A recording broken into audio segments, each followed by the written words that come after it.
So guys, ayun na nga. Uwi na natin yung dalawang unit. Sumama naman. So 2014 Ford EcoSport, top of the line, titanium. And 2015 Ford Ranger Wildtrak 4x4.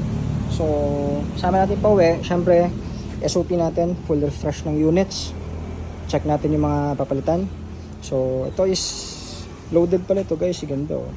Naka fender liners pa, tas dahil Wildtrak meron siyang, hindi ko alam anong tawag dyan eh, may roof rail syempre, bed liners.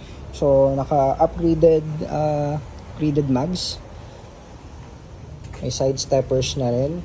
So automatic transmission, tas syempre dahil top of the line to, leather seats yan, may mga orange na nakaano, syempre nakasulat dyan Wildtrak, madilim lang guys, ayan oh. So abangan nyo ito sa shop, refresh natin yung unit, may mga power ano yan, auto fold mirrors. So check natin yan pagdating sa shop. So yan, pogi. Meron pang snorkel yan guys. So ayan, uwi muna natin to. And ito naman, EcoSport, yan, available din yan soon, abangan nyo sa shop. Mars red color, so parehas pala to, parehas ng color yan.